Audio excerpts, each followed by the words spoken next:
Hello, everybody. Welcome to episode 58 of Buds and Blue Jays. I'm your host, Jesse Burrell, and I am joined, as always, by my co-host, Riley. And Riley, today on the show, we've got a lot to get to. We got to talk about Alek Manoah and his flu game, Vladimir Guerrero Jr. is hitting some career milestones, and we got so much more to get to. But Riley, most importantly, the Blue Jays won a series, 5-game series, 3-2 against the Tampa Bay Rays, and now we've moved past them in the standings and are in the first wild card spot. But Riley, what's up? How are you?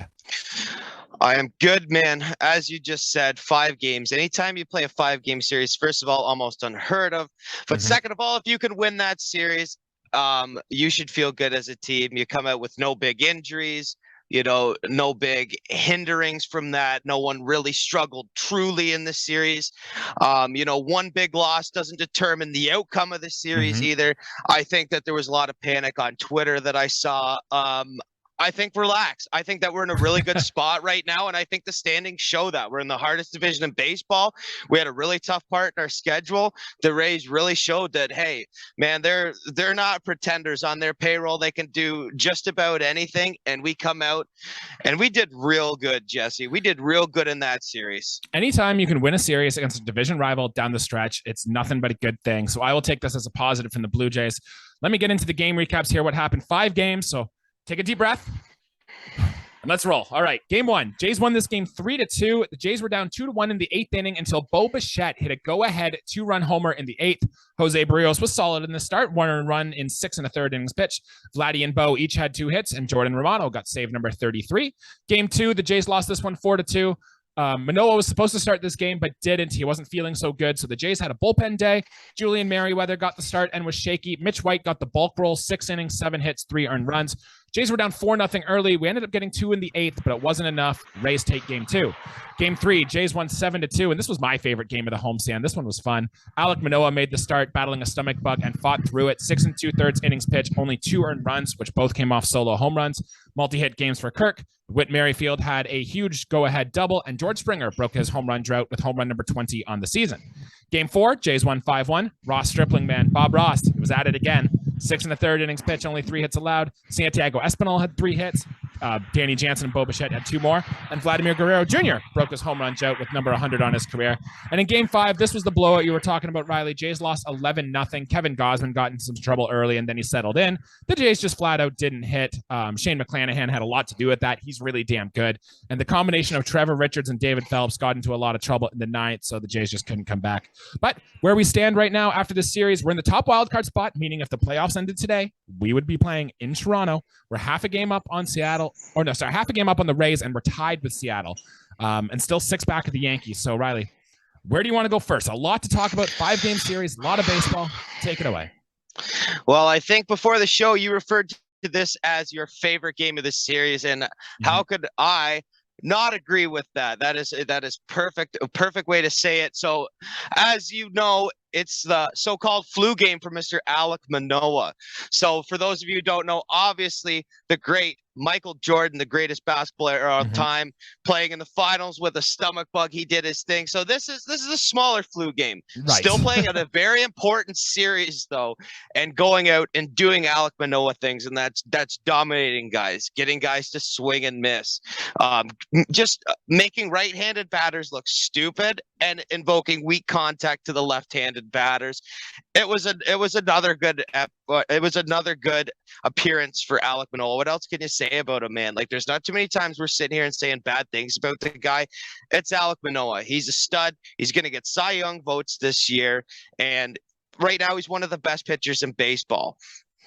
Yeah, when word came out that he was sick and he was like puking his brains up all morning and he was still going to make the scheduled start in game 2, I was almost certain that he was going to go out and throw a no-hitter that day, because you've heard stories about pitchers in the past of like, I woke up, wasn't feeling so good and threw a no-hitter. I don't think it was Felix Hernandez. It was one of those pitchers, though, in the early 2010s who said he just wasn't feeling good at all and then went out there and shoved and threw a no-hitter. So I thought that was going to happen with Manoah today. Didn't quite happen. 6 2/3, 5 hits, 2 earned runs, 2 walks, 5 Ks, 13 swinging strikes, including 7 on his slider. But man's absolutely a bulldog. And he said after this game, it doesn't matter how I'm feeling. My job is to go out there and dominate. And not his best start on the year, but really darn good. And if this is a bad start from Alek Manoah, that'll work. Sign me up every time. Oh yeah, sign me up for any Alek Manoah start. He's the guy I want in big game situations. He's the guy that's been doing great things all year for us, man. I mean, what can you expect from a guy who's not only going to receive Cy Young votes this year, but who's going to probably win a Cy Young at some point in his career? Knock on wood. He's that good. Mm-hmm. This is his first full season in the big leagues, and he's a top 5 AL pitcher. Mm-hmm. I mean, you can't ask. He could have a blow up in his next appearance. He could give up 8 earned runs. My opinion of Alek Manoah would not change one bit. Yeah, I mean, the strikeouts are down a little bit this year, but I think we've talked about that before. It's just his stuff is so good, guys can't hit it. So he's just pounding the strike zone with it, and guys are just making soft contact like crazy. But another pitcher, Riley, who also impressed me and also got a lot of soft contact this series. How about Bob Ross Stripling doing his thing here? 6 1/3 innings pitch, 3 hits, 1 earned run, 1 walk, 4 strikeouts. It's the 7th start this year for Ross Stripling where he's allowed 3 hits or less. He threw a first pitch strike to 20 of his 23 batters. His whip on the season, Riley, because I know you like a good whip stat, is .99. It's under 1.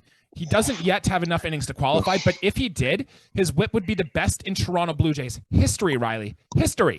With Alek Manoah being second. Better than Robbie Ray, better than Roy Halladay, better than Marco Estrada, better than Roger Clemens, Riley. Ross Stripling is going to get Cy Young Award votes, and I'd say it's guaranteed he starts a playoff game for us. Ross Stripling has been the most pleasant surprise for this Blue Jays team this year. We knew coming into this year that pitching was going to be vital. It was going to be an important thing. We know we didn't get it from Kikuchi. We didn't really get it from Barrios. But the fact that Ross Stripling has come and become he's our third best starter on this team. Obviously, we're going to give the ace roles to Kevin Gausman and Alek Manoah. But I feel like on a bad team, Ross Stripling could very well be an ace, and it's Ross Stripling. Right. But we have 2 guys that are probably going to finish in the around the top 5 in AL Cy Young voting. I mean, he has one of the best changeup fastball combinations in baseball. We know he doesn't overpower hitters. That's not his game. He's got amazing control. Like I said, it would be blasphemous to say he is like Greg Maddux, but he is certainly takes a page out of his book, at least for what he does on the helmet. And the fact that his whip is under 1, because I do love a good hit.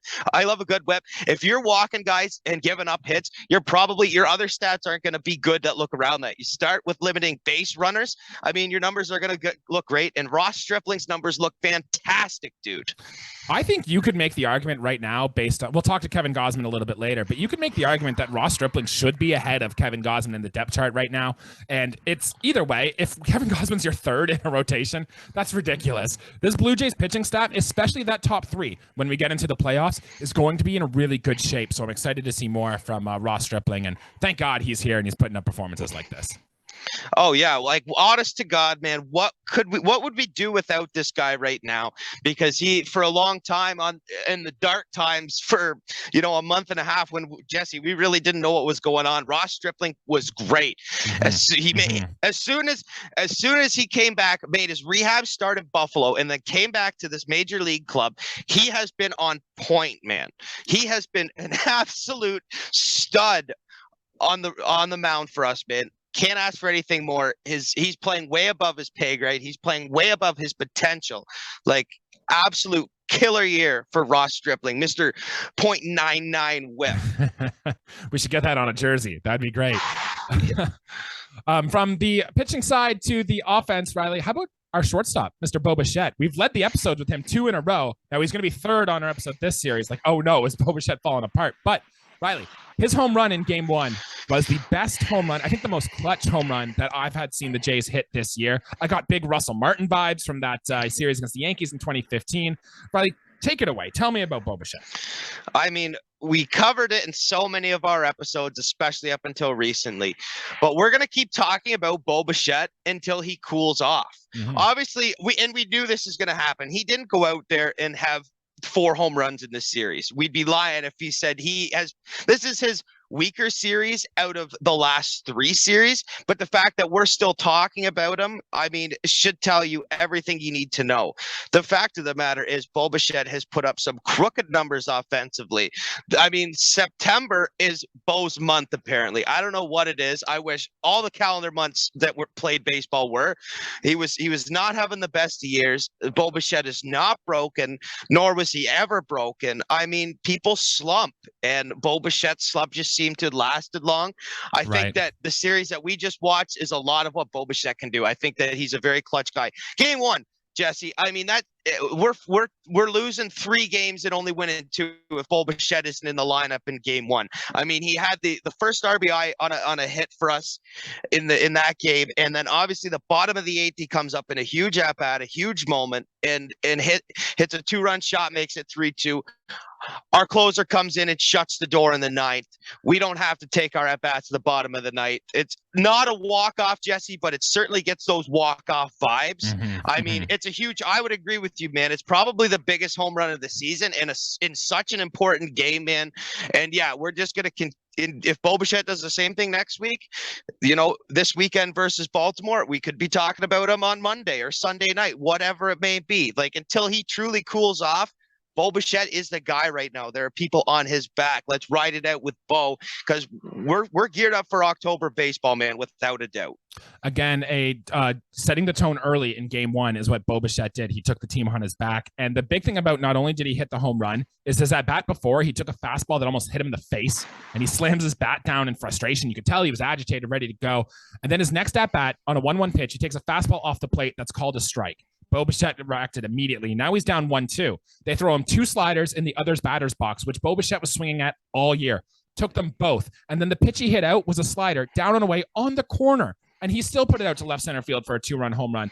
There are very few people in the game that can do what Bo Bichette did. Impressive stuff. And you talked about, Riley, how this was his weaker series of the 3. He went 2 for 4, 2 for 5, 1 for 4, 2 for 4, 2 for 4. So multi-hit games in 4 of the 5 games this series. And if that's a bad series, sign me up. Bo Bichette is on a heater right now. Oh, I mean, he was MLB Player of the Week last week. I mean, I don't know if they'll get honors this week, and you know what? That's fine, because Player of the Month award, I'm sure, will go to Bo Bichette, because, Jesse, I don't really think he's done yet.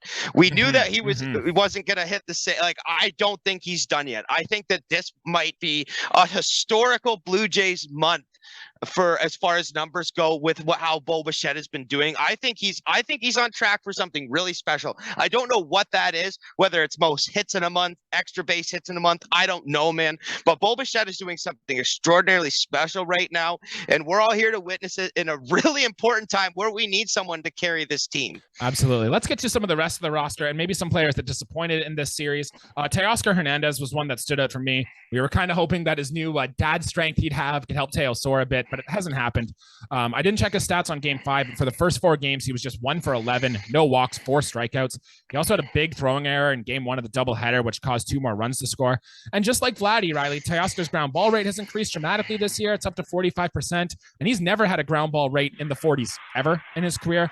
He still hits the ball extremely hard. He can still run well. His defense is fine. It's just strikeouts have been a problem. Ground balls have been a problem. And we'd just love to see this going from Teoscar Hernandez. Obviously, Teo's going to be a guy for us in the middle of the order. The ground ball numbers are really, really stand out to me. Obviously, he's been a 30 home run hitter in the past, and usually that comes with a higher fly ball rate. Yes. I think the Blue Jays off their bats have some of the best exit velocity, if not the best in the league. Teoscar's just another number in that equation where he hits the ball extremely hard. He's got amazing pull power, and yes, he can still hit the other way, not a ton, but Teoscar Hernandez is a big bat. For any team, he's a 4-5 kind of hitter, and for us, yeah, when you go 1 for 11 and don't have any, on base any other ways than just the 1 hit, I mean, that's not great from the middle of the order. Again, just bad timing for Teo. The throwing error, yeah, I mean, anytime your outfielder makes an error, Jesse, it just doesn't feel right, especially a throwing error. Like, yes, it'd be the odd botch from your corner outfielders, but when a third baseman short makes a throwing error, it's always harder for me to watch watch an outfielder sail a ball. It's much more cringier. But Teoscar Hernandez, I don't think there's a lot wrong with his game right now, but certainly not the best series, really to know what he truly is. But yeah, definitely hope that he puts the ball in the air a little bit more. I think Isaac mentioned too when he was on the show that Teoscar leads all outfielders in errors, at least American League outfielders, and so this was another one here. So just something to keep in mind, I guess, going into next year. But speaking of ground balls, we got to talk about Vladdy again, Riley. And I have not much has changed. He did hit career home run number 100 in this series, and it was kind of amazing that we've talked so much about his ground ball rate. Now he's not launching the ball. That home run number 100 of his career was the highest launch angle he has hit for a home run all season, or all career, sorry, which I thought was the irony is hilarious in that. But I have a stat, Riley, and I want to know if this concerns you at all. Since August 1st, no qualified hitter has hit more ground balls with runners in scoring position than Vladdy, with a whopping 78%, Riley. That means if he gets on, there's a runner in scoring position since August, he's hitting a ground ball almost 80% of the time. Yikes. I mean, of course, that's a concerning stat. I mean, Jesse, when we were 12 years old, it's like there's a runner on second base, Jesse, with less than 2 outs. You obviously want to try and hit the ball over to the right side of the diamond. It's the same kind of principle when there's a runner on third, less than 2 outs. You're trying to get that ball to a deep part of the park, or at least in the air to a deep part of the park, because you're in a chance to get an RBI. And Vlad is going to hit where? Second or third for us in the batting order. He's in a key spot to drive in runs. And that's the key, driving in runs with this Blue Jays team with runners in scoring position, because that has hindered us so much this year, man. It's almost abysmal how we have hit with runners in scoring position this year. And yeah, I think I found one of our culprits, which is sad to say, because I feel like I'm sitting here bashing more of Vlad, a guy who's probably going to be our franchise player if he sticks around. But yeah, he's driving the ball into the ground with runners in scoring position. I mean, he can't get the runners in. I mean, that's how you win games, is your 2, 3, 4 hitters driving runs for you with less than 2 outs with guys on second and third. And that just didn't happen, Jesse. I think our expectations are high for him just because we know how good he can be, right? And he hasn't hit that ceiling this season. So I think that's why we're a little tough on him. But I'm confident he'll turn it around, give it the offseason. Let's see what his comments are then and see how he looks in spring training or even in the playoffs here and see if Vladdy can get going. Riley, we've got a lot to get to in just a little bit of time. Let's go to our starters corner. Let's talk about our other main starters who pitched in this series. Kevin Gausman gave up 4 runs in the second inning and then kind of stretched it apart, and then he gave up a solo home run in the 5th. So overall, he gave up 5 earned runs now for the second straight start. But I still think Gausman looked good. The spins were great. The splitter looked good still. Velocity was still there. I think it was just one of those days for Kevin Gausman. Mitch White got the bulk after Julian Merryweather started game 2. 6 1/3 innings pitched, 7 hits, 3 earned runs, no walks, 2 Ks. Now, 2 of those earned runs were charged to Mitch White, even though there really was a Teoscar throwing error. So really think about it: 6 earned runs, 1 hit or 1 inning pitch, 7 hits and 1 earned run. And then Jose Barrios made the start. Now, his line looks pretty good. 6 1/3, 6 hits, 1 earned run, 1 walk, 4 strikeouts. But I'm still incredibly worried about Barrios. The Jays have played their best defense behind Jose Barrios, which I think is just kind of a random thing. And it's likely to regress to the mean because Barrios is still giving up hard contact like crazy, and he's not getting any swings and misses. I'm just so worried every time Barrios pitches that it's going to be a blowout. Any thoughts on those 3 guys, Ryan? Yeah, well, just quickly on Gausman, you could almost flip it with Barrios and Gausman because I think they're opposite. I think that Barrios, not only does he get amazing defense behind him, he also gets the run support behind him as well. I think that's important for his wins-loss. Mind you, Barrios did pitch well in this game. He did. But yeah, he is very shaky. He gives up hard contact. He doesn't invoke a lot of swings and misses. And like, it's nice. It is nice to see when he's on the hill. At least he limited his base runners in his start, which is great. Yeah, Mitch White kind of salvaging an appearance for us there. I mean, I'm surprised he even threw as long as he did, all things considering. And Kevin Gausman, it seems like, yeah, his second start in a row with 5 earned runs. I think that he's getting dinged early, Jesse, and then he's getting taken out of the game on another like 1 or 2 earned runs, whatever. I think that's going back to his last appearance where he gave up 3 and then he gave up 2. I think in this one he gave up 4 earned runs early and then 1 before he got pulled in this one. But Kevin Gausman's line doesn't look like it's really that much, but if you're actually watching him throw the ball, I mean, I'm still more comfortable with Gosman over Barrios, Me even too. in their Yep. starts. There's no question about it, man. That Kevin Gosman just has had two unlucky starts, and Jose Barrios is very, very lucky he went as far into that game as he did. Still kudos to both of them, especially Barrios. But yeah, heart gets pumping a little bit more for Jose Barrios, especially late into ball games. I looked this up. I had a thought about the Blue Jays defense and how they've performed behind individual pitchers. So I mentioned there the Blue Jays have been their best defensively with Jose Barrios on the hill.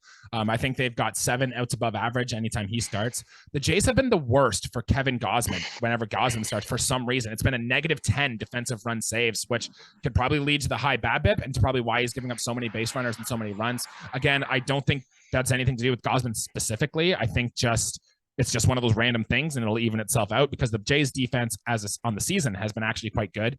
And also Mitch White in his short time here, he's been the second worst defense behind him since he's joined this team. So I think that could lead to the struggles from both those guys, Mitch White and Kevin Gosman.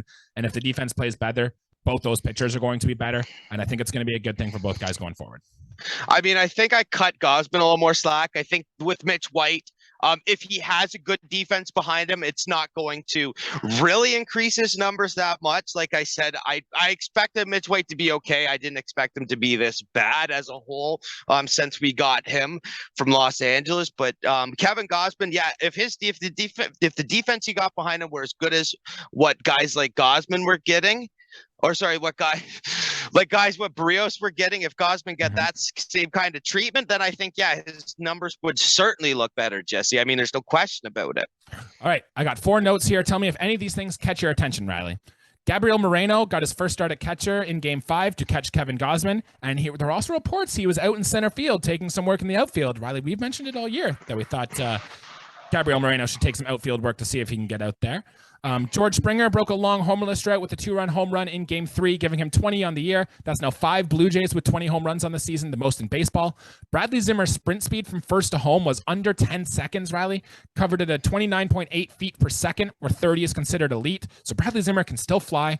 And Whit Merrifield had what was probably his biggest hit as a Blue Jay with his 2-run double down the line. Only his second extra base hit since becoming a Blue Jay, but it felt good. He contributed. Welcome to the team, Whit. So any of those 4 pieces catch your eye at all, Riley? Yeah, certainly the Gabriel Moreno one. I mean, he as a catcher, he has not what I would consider to be called non-catcher speed. And if you can throw from behind the plate, I'm sure you can adapt to other positions. You already have the arm strength there. Gabriel Moreno is just an elite prospect. He's gonna be a superstar one day, Jesse. I don't know if he's going to be some of a Willie Mays superstar, or if he's going to be a Chase Utley kind of superstar where he has a couple good years versus his whole career is good. I don't know, but he's going to be elite at some point. So him taking those fly balls, if he can get in at different positions, that's only going to be better for us. As far as guys like Bradley Zimmer, yeah, I mean, he's giving me Terrence Gore vibes basically with the 2015 KC Royals. I mean, we know the guy can't hit, but if he's going from first to home in the blink of an eye, I mean, that's great. We love those tools, especially I say Terrence Gore because, playoff hero with him. And we're coming up to those times, Jesse. So, we could possibly use him. I don't know, man.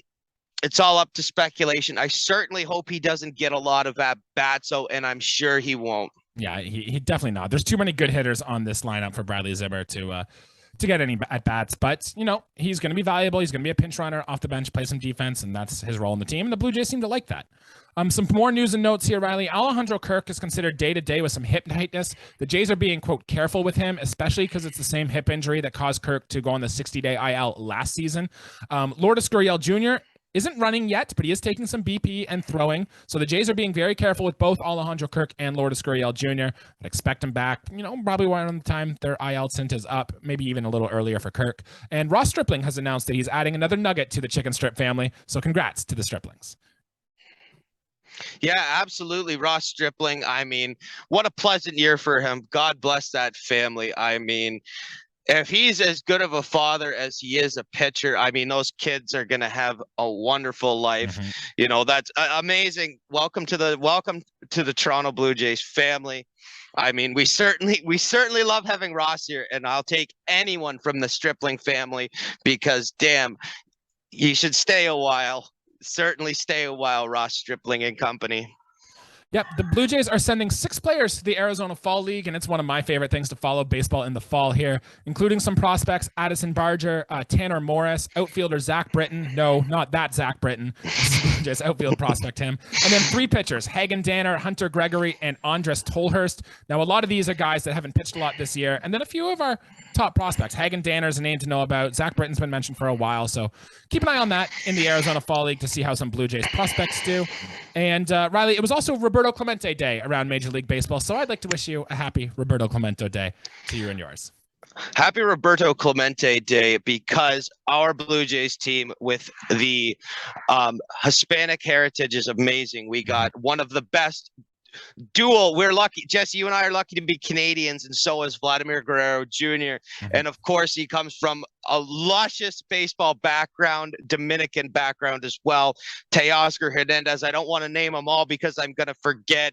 We got Puerto Rican Jose Barrios. We got Cuban-born ball player of the great Gurriel family, Lourdes Gurriel Jr. And I actually want to do something I don't usually do, which is give love to the opposition. But since they're not the New York Yankees, I think that's okay. I want to give huge creds to the Tampa Bay Rays, the first time in MLB history where a 9-player lineup was consisting of only Latin American not even Latin American ball players, all Hispanic, Venezuelan, Dominican, Colombia.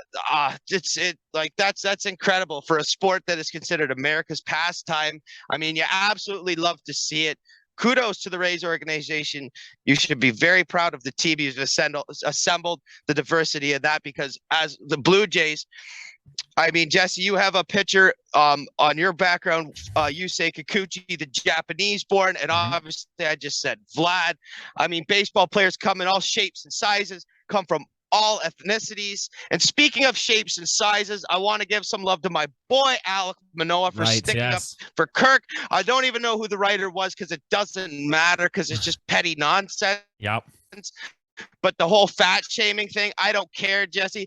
I love my fat guys as a catcher. Alejandro Kirk is an athlete, though. He absolutely doesn't stumble behind the plate. He doesn't miss a beat. That writer obviously knows nothing of Alejandro Kirk's game, because if you're going to tell me a normal fat guy can put bat the ball like Kirk does, then you're out of your mind. Alejandro Kirk is absolutely an athlete. Yeah, baseball players might not be Olympic divers, but at the same time, too, man, they play 162 games all summer long. You can't tell me that, that's not athletic in some stretch of the imagination. Yeah, a lot of standing in baseball. I don't care, man. Good for Manoah for sticking up, and Alejandro Kirk is certainly an athlete. Riley, the Blue Jays are the heaviest team in Major League Baseball by average weight. And would you make the argument that this team isn't entertaining just because the players are heavier? I wouldn't. Alek Manoah's a bigger guy. Vladimir Guerrero Jr. is a bigger guy. They're some of the best players in the game, period, full stop. So this guy doesn't know what he's talking about. And we can move past that there. Beautiful, man. Let's see us out here, Mr. Burrell. Well, from one AL East team to another, the Jays are welcoming in the Baltimore Orioles, who have won 3 out of their last 5 games since we last saw them, but they beat up on Washington, so does that really even count? Probable pitchers here in Game 1, Trevor Richards, after coming off that blow-up in Game 5, will start Game 1 here as an opener with Yusei Kikuchi. I've got his jersey back up. I'm hoping for good things from Kikuchi today, and even if he does suck, game's on Apple TV tonight, so not all of us can watch it anyway, but we'll be okay. Jordan Lyles getting the start for Baltimore in that one. Game 2 will be Jose Barrios against Kyle Bradish. Game 3 will be Alek Manoah against Dean Kramer. Riley, another team on paper we should be able to take advantage of. How do you think we're going to do in this series? Again, Jesse, it's a team I'd love to come in here and say that we win them all, but I think it's going to be we take 2 out of 3, and that's going to put us in still an amazing spot. I think come Sunday night or Monday, we realize that we're atop of the wild card spot in the American League, and we're even so creeping up on the Yankees. I know I said we were more or less out of the race. It's still statistically in reach, and I think the way that the Jays are playing right now, it's very much in reach. And if the Yankees are up on their high horse, on their so-called baseball throne, they should be very worried about this Blue Jays team. We've been popping off, and the Yankees have had a terrible second half. We're right on their heels, man. It might not say it like we're not 2-3 wins behind them, but it's certainly they should feel like it is because we're absolutely playing like it right now, Jesse. This will be at some point in the series. This will be the 700th time in franchise history the Blue Jays and the Orioles have met up. So it's the most that it's ever been. So, you know, a lot of rivalry between this team. We'll see how the Jays do against Brian Baker because we had a lot of drama with them last series. But I'm saying let's get hot at the right time. Let's go ahead and sweep these guys. Let's bury Baltimore for good. Let's have their season end this series against the Toronto Blue Jays. And I like our chances that I think we can get it done here. Yeah, absolutely, man. I'm not saying that we're going to do bad, but in game one with Kikuchi, but let's see. I want to say good things about him, Jesse. I really do. But as far as the other two guys toeing the rubber, I think we absolutely annihilate them. Let's see. I'm with you. I have a feeling that we won't sweep them, but I'll eat those words coming back here with you on Sunday if I have to say, yeah, we ended up sweeping them because I ain't complaining about that either. It's crunch time, Jesse. We're playing against an absolute I'll say beast of a team right now. They might not look like it on paper, but they're playing well above what they should be. And we should be a little bit intimidated by Baltimore. I know they are. Like, they're not an opponent to take lightly. But I still think we're going to beat him, you know, all things considered in the runs column big time. I agree. Well, that'll do it for our episode here today. Thank you for everybody for tuning in. Be sure to like and subscribe to the show. Leave us a 5-star review on those podcast streaming platforms. Still some big games down the stretch here, Riley, and it's very important that the Blue Jays keep playing their best baseball as we get into the playoffs because you don't want to be slumping going into the playoffs. You want to be riding hot. So, Riley, anything else to add before we get out of here today? Yeah, I just thought Roberto Clemente before the show, we were saying stats that stick out to you. And I'm sure I won't be the only one that knows this off the top of their head. There are stats like how many home runs did Babe Ruth finish with? Well, 714. That number, of course, sticks out. Yep. And it's same thing with how many hits did Roberto Clemente have throughout his career? 3,000 exactly. An absolute Hall of Famer and an absolute absolute gem. I mean, the Pirates organization has a lot of guys. Willie Stargell is probably one of their, if not their best, but I think Roberto Clemente is probably the best Pirate in MLB history. Want to give some love to him. We don't usually go into, you know, giving praise to other teams. I figure Pittsburgh's in the National League Central and they're Pittsburgh, so whatever. But gotta love the Hall of Famers because I'm saying the Pujols watch is real for his number 700 and a guy who should be in the Hall of Fame the second he steps off the ball diamond. Anyways, yeah, we're going against Baltimore, and I think it's going to be a great series. I think we're going to get a lot of runs in it, man. I think it's going to be a fun series to watch. All right, let's do it. We'll see you guys after the Orioles series. Let's go Blue Jays. Thanks, guys.